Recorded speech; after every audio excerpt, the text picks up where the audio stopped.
Assalamualaikum warahmatullahi wabarakatuh. Pemirsa dimanapun Anda berada, apa kabar semuanya? Selamat jumpa kembali dengan channel Pendidikan Tanpa Batas.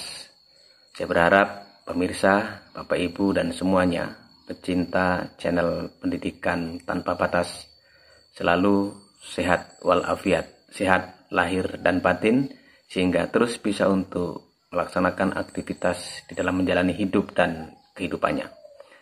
Pemirsa, di pertemuan kali ini channel Pendidikan Tanpa Batas akan berbagi informasi, berbagi pengalaman, berbagi hal ihwal masih terkait dengan dunia pendidikan. Disarikan dari kitab Ta'limul Muta'alim yang beberapa waktu yang lalu saya sampaikan bahwa di dalam kitab Ta'limul Muta'alim memberikan contoh ibroh melalui istilah, di mana dalam kitab Ta'limul Muta'alim terkait dengan apa yang harus dilakukan menjadi seorang pendidik atau seorang guru kepada murid-muridnya atau kepada peserta didiknya.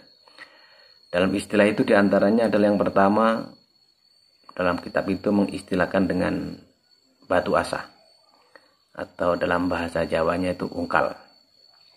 Lihatlah batu asah itu, lihatlah ungkal itu. Batu asah atau ungkal ini bisa menajamkan benda-benda ketika diletakkan di atasnya. Baik benda yang terbuat dari besi, misalnya pisau, kemudian parang dan sejenisnya, kampak.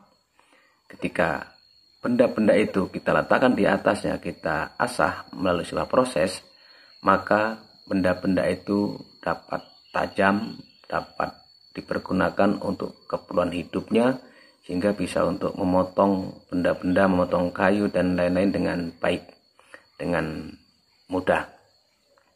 Namun mari kita lihat, bisakah batu asah untuk memotong seperti benda yang diletakkan di atasnya? Tidak, pemirsa, sekali-kali tidak.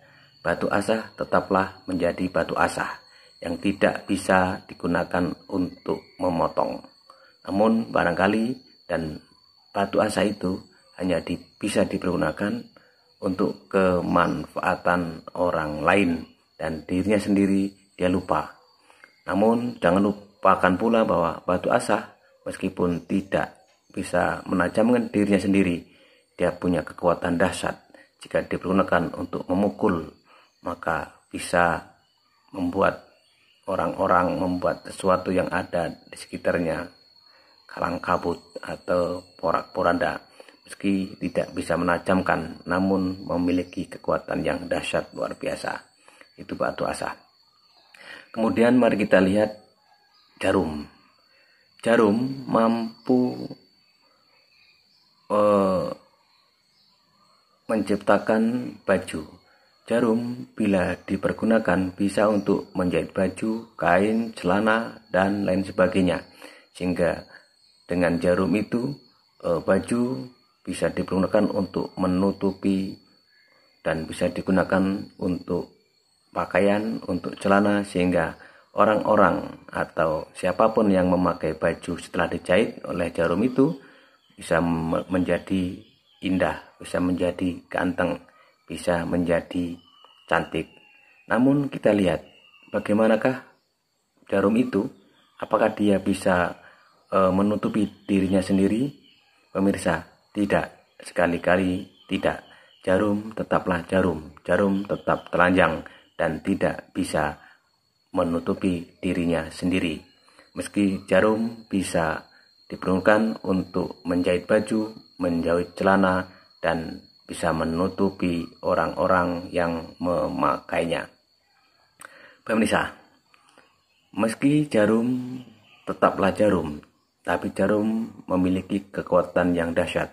Jarum mempunyai ketajaman. Meskipun jarum tidak bisa menutupi dirinya sendiri, tapi ingat, jarum selalu punya kompetensi, punya kemampuan, akan bisa membunuh, akan bisa membahayakan bagi siapapun yang mencoba mengganggu jarum dengan ketajamannya, meski dia tetap telanjang. Pemirsa, yang selanjutnya, mari kita lihat lilin. Lilin, jika dibakar, akan mampu menerangi seluruh lingkungan yang ada di sekitarnya. Lilin akan mampu menerangi lingkungan yang ada di sekitarnya. Tapi ingat, lilin terlena, lilin lupa bahwa ketika dia menerangi sekitarnya, maka dirinya terbakar dan akhirnya dia habis. Keterlenaan itu bukan faktor kesengajaan, tapi itulah bahwa lilin selalu siap sedia untuk menjadi penerang lingkungan yang ada di sekitarnya, meskipun dia sendiri harus mengorbankan dirinya. Pemirsa, dari ketiga istilah dan contoh itu, kita dapat mengambil suatu pelajaran bahwa untuk menjadi guru itu harus memiliki sifat, memiliki kemampuan, memiliki kompetensi, memiliki semangat, memiliki aura yang positif agar mampu memberikan kemanfaatan untuk orang lain, memberikan kemanfaatan untuk lingkungan yang ada di sekitarnya, walau terkadang dirinya sendiri itu sakit, bahkan tersakiti. Namun ingat bahwa kondisi itu ada sebuah kondisi yang menjadi pilihan kenapa seseorang mau menjadi seorang guru. Namun demikian, meski kondisi seperti ini, guru tetap mempunyai senjata pamungkas. Guru senantiasa berharap keridhaan dari Allah Subhanahu wa Ta'ala, dari Sang Pencipta langit dan bumi, dari Sang Pencipta penerang alam raya, agar apa yang dilakukan demi kemanfaatan orang lain, demi kemanfaatan sosial yang ada di masyarakat sekitarnya, berharap agar mendapatkan ridho dari Allah Subhanahu wa Ta'ala, yang berharap kelak akan ditolong oleh Allah dan mendapatkan syafaatnya di hari yang dinanti-nantikan, yaitu di hari di mana tidak ada satupun yang dapat memberikan pertolongan kecuali hanya Allah Subhanahu wa Ta'ala dan Rasulnya. Pemirsa, ini kondisi yang mesti dialami seorang guru atau seorang pendidik. Oleh karena itu, persiapkan matang-matang ketika Bapak Ibu pemirsa ingin menjadi seorang guru. Maukah, bersediakah Bapak Ibu pemirsa ketika akan melakukan hal-hal yang seperti di atas?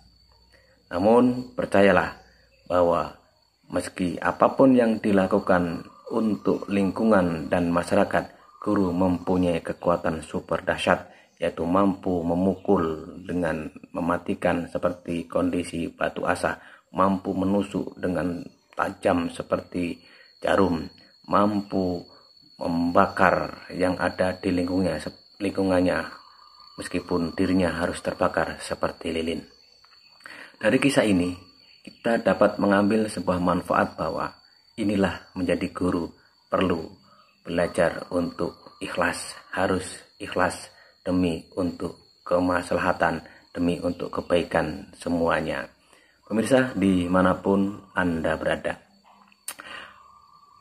walau terkadang dalam diri guru itu sendiri, karena guru juga manusia, terkadang ada perasaan yang gimana gitu, kita berbuat untuk orang lain tapi terkadang kita harus berkorban. Tapi ini risiko menjadi seorang guru.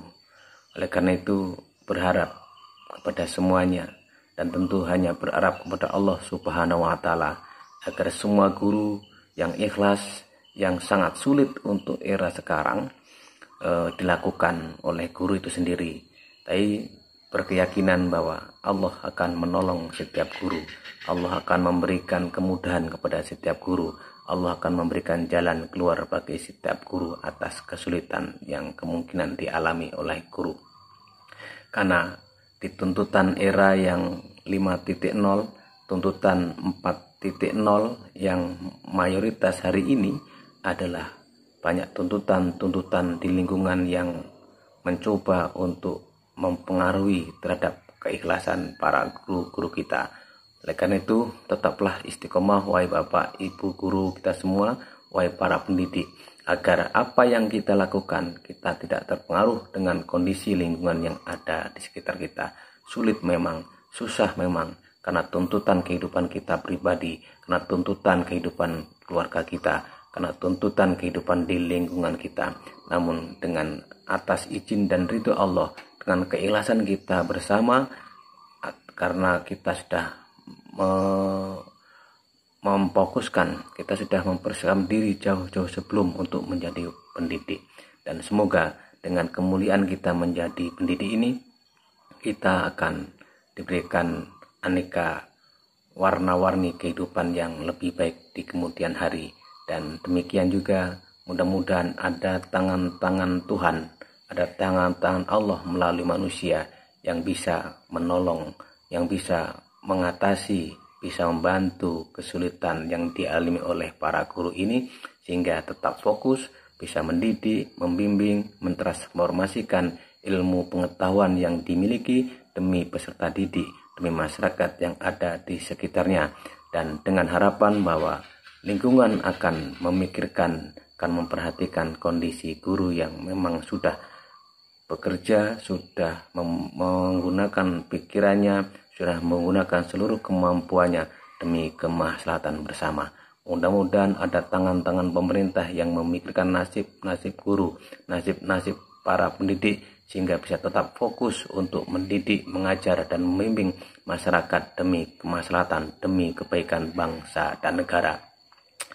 Kita mengimbau kepada pemerintah, kita berharap kepada masyarakat, kita berharap kepada para donatur, jagalah guru, jangan biarkan guru terdegradasi oleh himpitan ekonomi, baik ekonomi diri sendiri, ekonomi keluarga, atau ekonomi yang ada di dalam lingkungan diri guru itu sendiri. Oleh karena itu, mohon kepada kita semua tetap mohon berlindung kepada Allah, agar Allah memberikan jalan kemudahan, Allah memberikan rezeki dari arah yang disangka-sangka atas perjuangan para guru. Memang guru tidak membutuhkan itu semua dengan balasan yang telah mereka lakukan. Tapi ingat bahwa guru adalah juga manusia. Guru membutuhkan untuk kelangsungan hidup demi mendidik dan membimbing anak-anak bangsa. Bagaimana guru akan fokus ketika guru sendiri mengalami kesulitan untuk membeli minyak misalnya, untuk transportasi misalnya, untuk memenuhi kebutuhan dirinya misalnya, untuk memenuhi kebutuhan keluarganya misalnya. Oleh karena itu berharap kepada semua elemen, kepada pemerintah, kepada para donatur, kepada masyarakat, meskipun demikian mohon agar berkenan memikirkan nasib guru-guru yang begitu ikhlas untuk mendidik, membimbing anak-anak bangsa, mendidik, mengajarkan akhlak mulia demi untuk keberlangsungan kehidupan kita di dunia ini, demi keberlangsungan dan kebaikan kita semua. Jadi inilah ibroh yang diberikan dalam kitab Ta'limul Muta'alim, dari istilah batu asah, dari istilah jarum, dan istilah lilin, menunjukkan bahwa menjadi guru harus siap sedia menjadi orang yang ikhlas, meskipun kita harus mengalami hal-hal yang sangat sulit untuk itu. Tapi yakin atas izin dan pertolongan Allah Subhanahu wa Ta'ala, jika kita tidak bisa menjadi ikhlas yang khawasul khawas di tingkatan ketiga, paling tidak kita bisa menjadi ikhlas yang khawas, yaitu yang selalu dekat kepada Allah Subhanahu wa Ta'ala dan mengharap balasannya. Atau paling tidak juga kita bisa ikhlas orang awam yang takut kepada siksa Allah Subhanahu wa Ta'ala. Tiga tingkatan ikhlas, yaitu ikhlas awam, di mana ikhlas yang kita lakukan karena kita takut atas siksa Allah Subhanahu wa Ta'ala, dan tingkatan ikhlas khawas, kita melakukan sesuatu karena kita merasa dekat kepada Allah, sehingga kita berharap dan kedekatan kita kepada Allah, kita akan dibalas oleh Allah sesuai dengan keinginan kita semua. Dan yang sangat sulit adalah ikhlas khawasul khawas, yaitu kita tulus penuh kesadaran semua adalah milik Allah. Apa yang kita lakukan, kita serahkan semua kepada Allah Subhanahu wa Ta'ala. Setidaknya dengan ketingkatan ikhlas ini, kita semua belajar, kita semua berpikir, kita semua terfokus, kita semua mantapkan diri tetap menjadi seorang pendidik yang ikhlas, agar apa yang kita harapkan semua diijabah oleh Allah Subhanahu wa ta'ala dengan penuh baik sangka. Ana inda dhonni abdi bi, aku tergantung persangkaan hambaku. Inilah modal utama seorang pendidik, seorang guru kepada Allah Subhanahu wa taala, sebagaimana dalam hadis qudsi yang disampaikan oleh Rasulullah SAW dari firman Allah Subhanahu wa taala, ana inda dhonni abdi bi, aku kata Allah tergantung persangkaan hambaku. Jika hambanya dekat, maka Allah akan lebih dekat. Jika hambanya berbaik sangka, maka Allah akan lebih dari itu. Dan selain daripada itu, wa may yattaqillaha yaj'alu mahraja wa yarzuqhu min haitsu la yahtasib wa may yatawakkal 'ala Allah wa huwa hasbuh innallaha balighu amri qad ja'ala likulli syai'in qadara. Wa may yattaqillah, dan barang siapa yang bertakwa kepada Allah, yaj'alahu, maka Allah akan menjadikan orang yang bertakwa itu makhraja, jalan keluar. Wa yarzuqhu, dan barang siapa yang bertakwa kepada Allah itu Allah akan memberikan rezeki kepada orang yang beriman tadi, bertakwa min haitsu la yahtasib, dari arah yang tidak disangka-sangka. Wa may yatawakkal 'ala Allah, waman, dan barang siapa tawakal Allah, bertawakal kepada Allah, berserah diri kepada Allah, maka Allah akan mencukupkan apa-apa yang diharapkan oleh Allah. Allah adalah penentu semua kehendaknya. Semoga kita semua guru-guru yang ada tetap semangat, tetap berbaik sangka kepada Allah. Apapun yang kita alami sebagai seorang guru dalam mendidik, membimbing, dan mentransformasikan ilmu pengetahuan kepada peserta didik, memberikan manfaat untuk lingkungan, tetap semangat dan yakin akan indah pada waktunya.